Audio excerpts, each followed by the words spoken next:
Let's go next part. What are the different qualities of a good leader, or what are the traits of leadership? Then it can be classified into two groups, that is personal qualities or personal traits and managerial traits or managerial qualities. Then first of all, what are the personal traits or personal qualities of a good leader? Number one, intelligence capacity. That means a successful leader should have an average knowledge and intelligence. ഒരു ലീഡർക്ക് നല്ല quality ഉള്ള ഒരു ലീഡറാണ് എന്ന് നമ്മൾ അയാളെ കുറിച്ച് പറയണമെന്നുണ്ടെങ്കിൽ ഒരു average knowledge ഉണ്ടായിരിക്കണം, അതുപോലെ തന്നെ നല്ല ഇന്റലിജൻസ് കപ്പാസിറ്റിയും ഉണ്ടായിരിക്കണം. Okay, the second one, intellectual capacity.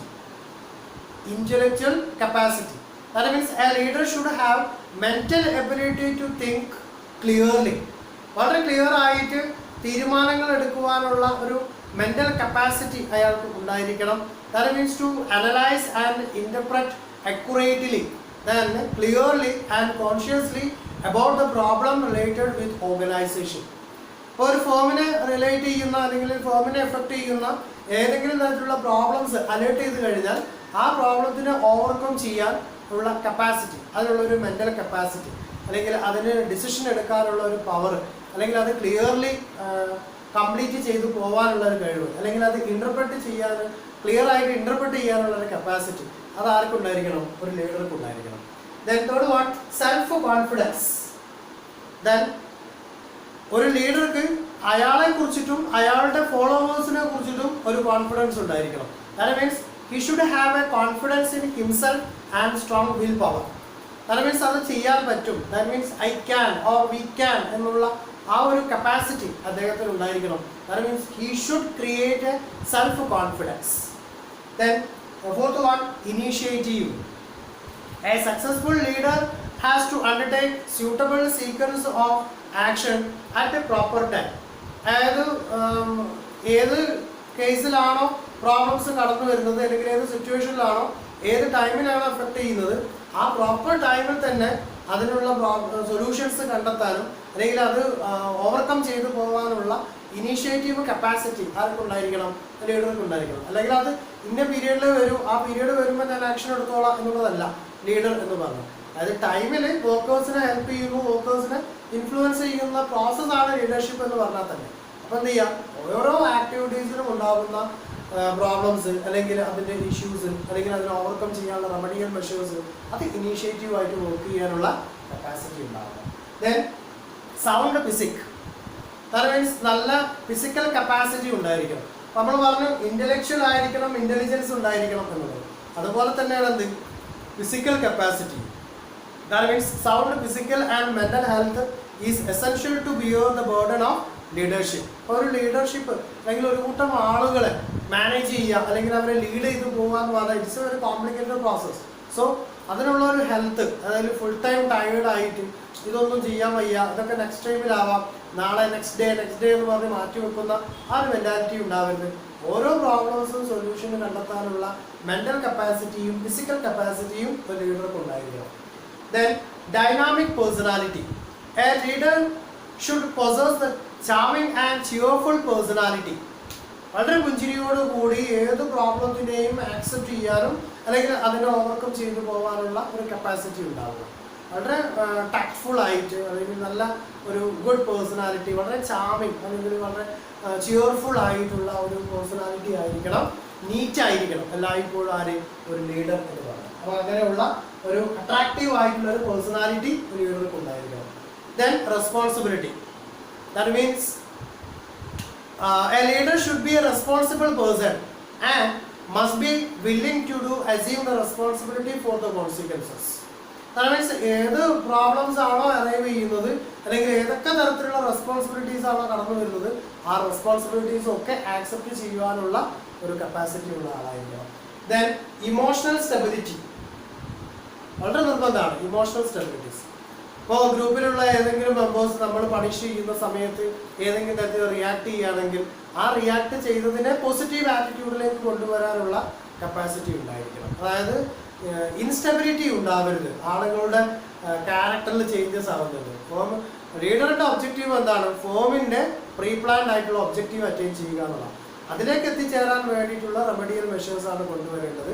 ഇൻഡിവിജ്വൽസിൻ്റെ culture, അവരുടെ കപ്പാസിറ്റി അല്ലെങ്കിൽ അവരുടെ ലൈക്ക് ഡിസ്ലൈക്ക് അനുസരിച്ച് കൊണ്ട് അവരുടെ ക്യാരക്ടർ ചേഞ്ചസ് ആയിരിക്കും. പക്ഷെ ഫോമിൻ്റെ അല്ലെങ്കിൽ യൂണിറ്റിൻ്റെ ഒബ്ജക്റ്റീവിൽ എന്തുണ്ടാവില്ല, ഇത്തരത്തിലുള്ള ചേഞ്ചസ് ഉണ്ടാവില്ല. അപ്പോൾ അത് ഇമോഷണൽ സ്റ്റെബിലിറ്റി ക്രിയേറ്റ് ചെയ്യാൻ വേണ്ടി എല്ലായ്പ്പോഴും ഒരു ലീഡർ എന്തായിരിക്കണം, ട്രൈ ചെയ്തുകൊണ്ടിരിക്കണം. ഓക്കെ, ദെൻ 9th വൺ പറയുന്നത് ടാക്ട്ഫുൾ ആയിരിക്കണം. ടാക്ട്ഫുൾ, ഒരു ലീഡർ എല്ലായ്പ്പോഴും ടാക്ട്ഫുൾ ആയിരിക്കുക എന്ന് പറഞ്ഞാൽ he should have an ability to deal problems of subordinates tactfully. ഒരു പ്രോബ്ലത്തിൽ നിന്ന് ഒളിച്ചോടുകയല്ല വേണ്ടത്. ഓരോ പ്രോബ്ലം ഉണ്ടാകുമ്പോൾ എന്തായാലും ഒരു കൂട്ടം ആളുകൾ ഒരുമിച്ച് വർക്ക് ചെയ്യുമ്പോൾ അവരുടെ ഈഗോ പ്രോബ്ലംസ് ഉണ്ടാവാം. ദെൻ ആ വർക്ക് ചെയ്യുന്ന ഇപ്പോൾ മെഷീനറീസിൻ്റെ പ്രോബ്ലംസ് ഉണ്ടായിരിക്കാം. അങ്ങനെയുള്ള എന്തെങ്കിലും പ്രോബ്ലം സബോർഡിനേറ്റ്സിൻ്റെ ഇടയിലോ അല്ലെങ്കിൽ ആ ഗ്രൂപ്പിൻ്റെ ഇടയിലോ ഉണ്ടാവുകയാണെങ്കിൽ അത് സോൾവ് ചെയ്യാനുള്ള ഒരു കപ്പാസിറ്റി ഉണ്ടായിരിക്കണം. വളരെ എനർജറ്റിക് ആയിട്ട് അതിനെ ക്ലിയർ ചെയ്ത് മുന്നോട്ട് പോകുക എന്നുള്ളതാണ് ഒരു ലീഡർക്ക് ഉണ്ടാവേണ്ട personal qualities. Then next part managerial qualities or managerial traits. ഒരു മാനേജ്മെന്റ് കപ്പാസിറ്റി, ദാറ്റ് മീൻസ് ഒരു മാനേജിങ് കപ്പാസിറ്റി ആർക്കുണ്ടാവണം? ലീഡർക്ക് ഉണ്ടാവണം. Then besides personal qualities, number 1 technical knowledge, organizing ability, then ability to deal with the people. Okay, then technical knowledge ഉണ്ടായിരിക്കണം, updated ആയിരിക്കണം. That means ഒരു fresh and ആയിട്ടുള്ള ഒരാൾ, experienced ആയിട്ടുള്ള ലീഡർ. അപ്പോൾ ആ എക്സ്പീരിയൻസ്ഡ് ആയിട്ടുള്ള ലീഡേഴ്സ് എന്ന് പറഞ്ഞാൽ അയാൾ നേരത്തെ പഠന സമയത്ത് അക്വയർ ചെയ്തിട്ടുള്ള നോളജ് മാത്രം ഉണ്ടായിട്ട് കാര്യമില്ല. ദെൻ സോഫ്റ്റ്വെയർ ചേഞ്ചസ് അല്ലെങ്കിൽ കോമ്പറ്റേറ്റീവ് വേൾഡിൽ എന്തൊക്കെ രീതിയിലാണോ ഓരോ ഫോമിൻ്റെ ആറ്റിറ്റ്യൂഡിൽ, ഫോമിൻ്റെ ഒബ്ജക്റ്റീവ്സിലൊക്കെ ചേഞ്ചസ് വരുന്നത്, ആളുകളുടെ ക്യാരക്ടറിസ്റ്റിക്സ് അല്ലെങ്കിൽ അവിടെ ഇംപ്ലിമെൻറ്റ് ചെയ്യുന്ന ഫാക്ടേഴ്സ്, ഇതിനെ കുറിച്ചിട്ടൊക്കെ വെൽ ഒക്യുപ്പൈഡ് ആയിട്ടുള്ള നോളജ് ആർക്കും ഉണ്ടായിരിക്കണം, ഒരു ലീഡറിൻ്റെ ഭാഗത്തുണ്ടായിരിക്കണം. A leader should have a technical knowledge to undertake activities of business enterprises. Okay, അപ്പോൾ പുതിയൊരു സോഫ്റ്റ്വെയർ ഇംപ്ലിമെൻറ്റ് ചെയ്യുന്നുണ്ട്. അപ്പോൾ ആ സോഫ്റ്റ്വെയർ നോളജ് എന്തായിരിക്കണം? ഇവർ അക്വയർ ചെയ്യണം leader. Okay, should have a technical knowledge. Then organizing ability, that means managing ability or organizing of persons or organizing or to lead of an organization. ഒരു ഫേമിനെ manage ചെയ്ത് കൊണ്ടുപോകാൻ, ഒരു ടീമിനെ മാനേജ് ചെയ്ത് കൊണ്ടുപോകാൻ, അല്ലെങ്കിൽ ഗ്രൂപ്പിനെ മാനേജ് ചെയ്തുകൊണ്ട് ഫേമിൻ്റെ ഒബ്ജക്റ്റീവ് അറ്റൈൻ ചെയ്യാനുള്ള ഒരു ഓർഗനൈസിങ് കപ്പാസിറ്റി ആർക്കുണ്ടാവണം? ലീഡർക്കുണ്ടാവണം. And also ability to deal with people. ഇപ്പോൾ ഏജിൻ്റെ കേസിൽ ഒരു ലീഡറിനേക്കാളും ഏജ് കൂടിയിട്ടുള്ള ആളുകൾ ചിലപ്പോൾ അവിടുത്തെ ഫോളോവേഴ്സ് ആയിട്ടുണ്ടാവാം. ഓക്കെ, അപ്പം അത്തരത്തിലുള്ള ആളുകളോടും ദെൻ അയാളെക്കാൾ പ്രായം കുറഞ്ഞ ആളുകൾ ആ ഗ്രൂപ്പിലുണ്ടെങ്കിൽ അല്ലെങ്കിൽ ആ ടീമിനകത്തുണ്ടെങ്കിൽ അവരോടും എന്ത് ചെയ്യണം?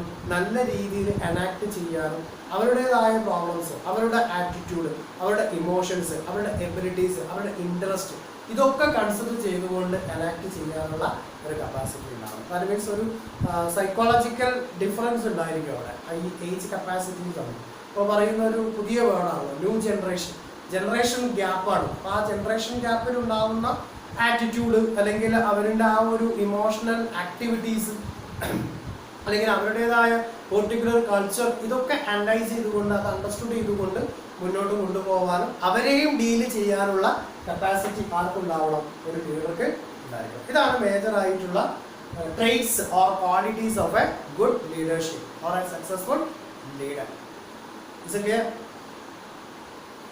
Next topic, importance of leadership. What are the importance of leadership? Then recently the number of benefits or advantages to leadership to the society or the consumers or the marketer or government or any other organizations or groups. Okay, then number 1, motivating employees, better utilization of human resources, creating confidence, promoting the spirit of coordination, build morale, directing group activities, develop good human relations, then fulfill social responsibilities. These are the major importance of leadership. Motivating employees, that means motivation is necessary to achieve higher performance. Motivation, ഇപ്പോൾ ഓരോ ഇൻഡിവിജ്വലിനും performance achieve ചെയ്യുന്നതിന് എന്ത് ചെയ്യണം? അവർക്കൊക്കെ motivation കൊടുത്തിരിക്കണം. അപ്പോൾ motivate ചെയ്യുക എന്ന് പറഞ്ഞാൽ എന്താണ്? സ്റ്റിമുലേറ്റ് ചെയ്യുക or inducing of a people to accomplish a specified job or task or object. Okay, then high motivation leads to a high result. അപ്പോൾ നന്നായിട്ട് മോട്ടിവേറ്റ് ചെയ്യുകയാണെങ്കിൽ കൂടുതൽ പെർഫോമൻസ് ഉണ്ടായിരിക്കും, സ്വാഭാവികമായും റിസൾട്ടിൻ്റെ വോളിയം കൂടുകയും ചെയ്യും.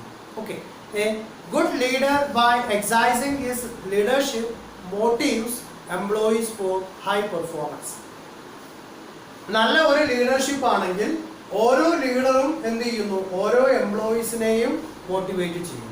ഓരോ ടെക്നിക്കൽ ഇവന്റ് അല്ലെങ്കിൽ നോൺ ടെക്നിക്കൽ ആയിട്ടുള്ള ഓരോ ഇവന്റും അവർക്കിടയിൽ കൊടുത്തുകൊണ്ട് ഓരോ ലീഡറും ഓരോ എംപ്ലോയീസിനെ അല്ലെങ്കിൽ ഓരോ ഫോളോവേഴ്സിനെയും മോട്ടിവേറ്റ് ചെയ്യുന്നു. അത് എന്ത് ചെയ്യുന്നുണ്ട്? ഫോമിൻ്റെ പെർഫോമൻസ് കൂട്ടിക്കൊണ്ട് റിസൾട്ട് മാക്സിമൈസ് ചെയ്യാൻ വേണ്ടി ഹെൽപ്പ് ചെയ്യുന്നു. Then better utilisation of human resources. Cost minimise ചെയ്യുക. ദാറ്റ് മീൻസ് എക്സിസ്റ്റിംഗ് ആയിട്ടുള്ള ഹ്യൂമൻ റിസോഴ്സസിൻ്റെ കപ്പാസിറ്റി കൂട്ടുക. ദാറ്റ് മീൻസ് കോസ്റ്റ് മിനിമൈസ് ചെയ്യുന്നു. A leader coordinate the effort of employees effectively, then so has to get highest production with the minimum human cost. That means നിലവിലുള്ള എംപ്ലോയീസിനെ maximum motivate ചെയ്തുകൊണ്ട് maximum result acquire ചെയ്യുന്നു. അതുകൊണ്ട് ഓരോ തവണയും recruit ചെയ്യുന്ന അല്ലെങ്കിൽ selection നടത്തുന്ന, ട്രെയിനിങ് കൊടുക്കുന്ന അല്ലെങ്കിൽ പ്രോഗ്രാം കണ്ടക്ട് ചെയ്യുന്ന എക്സ്പെൻസ് അല്ലെങ്കിൽ ആ ഒരു വോളിയം എന്ത് ചെയ്യാൻ പറ്റും? റെഡ്യൂസ് ചെയ്യാൻ പറ്റും. അപ്പോൾ ഓരോ ലീഡറും എല്ലായ്പ്പോഴും എന്താ ചെയ്യേണ്ടത്? Better utilisation of human resource. Available ആയിട്ടുള്ള റിസോഴ്സസ് എന്താണോ അതിൻ്റെ കപ്പാസിറ്റീസ് മാക്സിമം യൂട്ടിലൈസ് ചെയ്യണം. Okay, then creating confidence. Confidence create ചെയ്യാനുള്ള ഒരു മെൻ്റൽ കപ്പാസിറ്റി ഫോളോവേഴ്സിന് എന്ത് ചെയ്യുന്നുണ്ട്? ഓരോ ലീഡറും പ്രൊവൈഡ് ചെയ്ത് കൊടുക്കുന്നുണ്ട്. So a good leader is able to create confidence among the followers by giving direction, guidance and advice to them. അതായത് ഓരോ ഗ്രൂപ്പിനും, ഇപ്പോൾ ഒരു ലീഡർ 2 ഗ്രൂപ്പിനെ മാനേജ് ചെയ്യുന്നുണ്ടെങ്കിൽ 2 ഗ്രൂപ്പിൻ്റെയും ആക്ടിവിറ്റീസ് ഡിഫറെൻ്റ് ആണെങ്കിൽ ആ ആക്ടിവിറ്റീസ് ഡിപ്പെൻഡ് ചെയ്തുകൊണ്ട് ഗ്രൂപ്പിലുള്ള മെമ്പേഴ്സിൻ്റെ character, ability or capacity depend ചെയ്തുകൊണ്ട് അവരെ ഡിഫറെൻറ്റ് ലെവലിൽ എന്ത് ചെയ്യുന്നു? മോട്ടിവേറ്റ് ചെയ്യുന്നു. അപ്പോൾ അവർക്ക് ഡിഫറെൻറ്റ് ടൈപ്പിലുള്ള കോൺഫിഡൻസ് കപ്പാസിറ്റിയാണ് പ്രൊവൈഡ് ചെയ്യുന്നത്. സോ ഒരു ലീഡർക്ക് പേഴ്സണലി അയാൾ ഹിംസെൽഫ് കോൺഫിഡൻസ് ക്രിയേറ്റ് ചെയ്യുന്നുണ്ടെങ്കിൽ അതിൻ്റെ ഫോളോവേഴ്സിനും സ്വാഭാവികമായും കോൺഫിഡൻസ് ക്രിയേറ്റ് ചെയ്യുന്നുണ്ട്. Then promoting the spirit of coordination. ഒരു ഗ്രൂപ്പായിട്ടുള്ള ആക്ടിവിറ്റീസ് ആണ് റിസൾട്ട് അക്വയർ ചെയ്യുക. ഒരു എക്സാമ്പിൾ എടുത്താൽ നമ്മൾ ഒരു ക്ലോത്ത്, ആ ക്ലോത്തിനകത്ത് ഉണ്ടാകുന്ന ട്വയിൽ മാത്രം എടുത്താൽ ഒരു ട്വയിൽ എടുത്തു കഴിഞ്ഞാൽ എന്ത് ചെയ്യാൻ പറ്റില്ല? ഒരു ക്ലോത്ത് ആവാൻ പാടില്ല. അത്തരത്തിലുള്ള ഒരുപാട് ട്വയിൽ കൂടുമ്പോഴാണ് എന്ത് ചെയ്യുന്നത്? ഒരു ക്ലോത്ത് ഉണ്ടാക്കിയെടുക്കാൻ വേണ്ടി സാധിക്കുന്നത്. ഓക്കെ, അപ്പോൾ നമ്മളുടെ ഒരു ഡ്രസ് മെറ്റീരിയൽ അത് മാറ്റാൻ വേണം. അതായത് ഓരോ നൂല് കൊണ്ടും എന്ത് ചെയ്യുന്നുണ്ട്? ഒരുപാട് നൂല് ചേർത്തിട്ടാണ് ഒരു ഡ്രസ് മെറ്റീരിയൽ ക്രിയേറ്റ് ചെയ്യുന്നത്. അപ്പോൾ അവിടെ ഗ്രൂപ്പ് ആക്ടിവിറ്റീസ് നടക്കുന്നുണ്ട്. അതേസമയം ഒരു നൂല് മാത്രം നിന്നാൽ അതിനെ നമ്മൾ എന്ത് ചെയ്യാൻ പറ്റില്ല? ഡ്രസ്സ് എന്ന് ട്രീറ്റ് ചെയ്യാൻ വേണ്ടി സാധിക്കില്ല. അപ്പോൾ അത്തരം ഗ്രൂപ്പുകൾ അല്ലെങ്കിൽ ആ ഒത്തിരി നൂലുകൾ ചേർന്നത് കൊണ്ടാണ് ഒരു കൂട്ടായിട്ടുള്ള പ്രവർത്തനമായിട്ടുള്ള ഒരു ഡ്രസ് മെറ്റീരിയൽ ആയിട്ട് അതിനെ മാറ്റിയെടുക്കാൻ പറ്റും. അതുപോലെ ഇവിടെ എന്ത് ചെയ്യാൻ പറ്റണം? Promoting the spirit of coordination. സഹവർത്തിത്വം. എല്ലാവരും ഒരുമിച്ച് ഒരു ഫോമിൻ്റെ ഒബ്ജക്റ്റീവ് അറ്റൈൻ ചെയ്യുന്നതിന് ആവശ്യമായിട്ടുള്ള ഒരുമിച്ചുള്ള പ്രവർത്തനത്തിന് വേണ്ടി എല്ലാവരെയും കോൺഫിഡൻസോട് കൂടി ക്രിയേറ്റ് ചെയ്യുക അല്ലെങ്കിൽ ഒരുക്കി വരുത്തുക എന്നുള്ളതാണ് ഒരു ലീഡർക്ക് ഉണ്ടാകുന്ന ഡ്യൂട്ടീസ്. സോ അത്തരത്തിലുള്ള ഒരു ലീഡർഷിപ്പ് കൊടുക്കുന്നതോടുകൂടി നല്ല ഒരു കോർഡിനേഷനെ അറ്റൈൻ ചെയ്യാൻ പറ്റും. That means a good leader is able to coordinate the different group effectively to achieve the desired goals. നമ്മൾ നേരത്തെ പറഞ്ഞു ഒരു ലീഡർക്ക് ഒന്നിൽ കൂടുതൽ ഗ്രൂപ്പുകൾ ഉണ്ടെങ്കിൽ ഓരോ ഗ്രൂപ്പിൻ്റെ ആക്ടിവിറ്റീസിനും അനുയോജ്യമായിട്ടുള്ള മോട്ടിവേഷൻ ടെക്നിക്സ് കൊടുക്കുന്നു. അതോടൊപ്പം ആ ഗ്രൂപ്പിൻ്റെ ഒബ്ജക്റ്റീവ് എന്താണോ അത് അവരെന്ത് ചെയ്യുന്നു? അച്ചീവ് ചെയ്യുന്നു. അപ്പോൾ ഇഫക്റ്റീവ്ലി ആ ഫോമിൻ്റെ റിസൾട്ട് അക്വയർ ചെയ്യാൻ വേണ്ടിയിട്ട് ആ ഒരു കോപ്പറേഷൻ എന്ത് ചെയ്യാൻ പറ്റുന്നത്? Then builds morale. Then morale എന്ത് ചെയ്യുന്നു? ക്രിയേറ്റ് ചെയ്യുന്നു. That means a good leader can raise morale of employees. അപ്പോൾ എംപ്ലോയീസിൻ്റെ ആ ഒരു എത്തിക്കൽ ആക്ടിവിറ്റീസ് അല്ലെങ്കിൽ ഒരു ഗുഡ് മൊറൈൽ ക്രിയേറ്റ് ചെയ്യാൻ വേണ്ടി ലീഡർഷിപ്പ് ഹെൽപ്പ് ചെയ്യുന്നുണ്ട്. So high morale leads to high productivity and organisation stability. ഒരു ഓർഗനൈസേഷൻ നിലനിൽപ്പ് എന്ന് പറയുന്നത് എന്താണ്? അവിടുത്തെ പ്രൊഡക്ടിവിറ്റീൻ്റെ വോളിയം കൂടുമ്പോഴാണ്. പ്രൊഡക്ടിവിറ്റി കൂടുന്നത് എന്തുകൊണ്ടാണ്? ഓരോ ആളുകളും നല്ല ഒരു റിലേഷൻഷിപ്പ് ക്രിയേറ്റ് ചെയ്തുകൊണ്ട് നന്നായിട്ട് എനാക്ട് ചെയ്തുകൊണ്ട് നല്ലൊരു മൊറൈൽ ഡെവലപ്പ് നല്ലൊരു എത്തിക്സോട് കൂടി വർക്ക് ചെയ്യുമ്പോഴാണ് എന്തുണ്ടാവുക, പ്രൊഡക്ടിവിറ്റി കൂടുക. ഓക്കെ, അതാണ് ഇവിടെ എന്ന് പറയുന്നത് ബിൽഡ്സ് മൊറൈൽ എന്ന് പറയുന്നത്. Group activities. ഇപ്പോൾ ഇൻഡിവിജ്വൽ ആയിട്ട് ടാസ്ക് ചെയ്യുന്നതിനേക്കാൾ ബെറ്റർ ഓരോരുത്തരുടെ കപ്പാസിറ്റിയും കൂടി ഒരുമിച്ച് ചേർത്തുകൊണ്ട് ഗ്രൂപ്പ് ആക്ടിവിറ്റീസ് ഇംപ്ലിമെന്റ് ചെയ്തു പോകും. അപ്പോൾ ആ ഗ്രൂപ്പ് ആക്ടിവിറ്റീസ് എനാക്ട് ചെയ്യാനുള്ള പ്രൊമോഷണൽ ടെക്നിക്സ് ആയിരിക്കും എല്ലായ്പ്പോഴും ഒരു ലീഡർഷിപ്പിനകത്ത് എനാക്ട് ചെയ്യുന്നത്. Okay, then develop good human relation. അപ്പോൾ നല്ല കോഓപ്പറേറ്റീവ് ആയിട്ട് വർക്ക് ചെയ്യുന്നുണ്ട്, ദെൻ ഗ്രൂപ്പ് ആക്ടിവിറ്റീസിൽ ഇൻവോൾവ് ആവുന്നുണ്ട്. അപ്പോൾ എല്ലാവരുടെയും നേച്ചർ, എല്ലാവരുടെയും ഒബ്ജക്റ്റീവ് സെയിം ആണ്. അതുകൊണ്ട് തന്നെ എന്തായിരിക്കും മെമ്പേഴ്സ് തമ്മിൽ, ദാറ്റ് മീൻസ് ഫോളോവേഴ്സിൻ്റെ ഇടയിൽ നല്ലൊരു റിലേഷൻഷിപ്പ് ഉണ്ട്. അതുപോലെ ലീഡറും ഫോളോവേഴ്സും തമ്മിലുള്ള relationship, that means reciprocal relationship എന്ത് ചെയ്യുന്നുണ്ട്, ക്രിയേറ്റ് ചെയ്യുന്നുണ്ട്. Then fulfill social responsibilities. Social responsibilities create ചെയ്യുന്നു. ദെൻ ഒരു ബിസിനസ് യൂണിറ്റിന് സൊസൈറ്റിയോട് റെസ്പോൺസിബിലിറ്റി ഉണ്ട്, ക്രെഡിറ്റേഴ്സിനോട് റെസ്പോൺസിബിലിറ്റി ഉണ്ട്, ഗവൺമെന്റിനോട് റെസ്പോൺസിബിലിറ്റീസ് ഉണ്ട്, ദെൻ കൺസ്യൂമേഴ്സിനോട് റെസ്പോൺസിബിലിറ്റീസ് ഉണ്ട്. അപ്പോൾ അതുപോലെ തന്നെയാണ് ഒരു ലീഡർക്ക് ഈ സൊസൈറ്റിയിലുള്ള ആളുകളോട്, കൺസ്യൂമറിനോട്, വർക്കേഴ്സിനോട്, ദെൻ ഫോളോവേഴ്സിനോട്, മാനേജിനോട്, ഗവൺമെന്റിനോട്, ഇവരോടൊക്കെ എന്തുണ്ട്, റെസ്പോൺസിബിലിറ്റീസ്. അപ്പോൾ ഈ ഒരു ഫോമിനും എന്തുണ്ടാവും, ഈ ഒരു റിസൾട്ട് ഉണ്ടാകുമ്പോൾ ഓട്ടോമാറ്റിക്കലി ആ ഒരു റിലേഷൻഷിപ്പും അതുപോലെ റെസ്പോൺസിബിലിറ്റീസും ക്രിയേറ്റ് ചെയ്യുന്നുണ്ട്. Is clear? Thank you.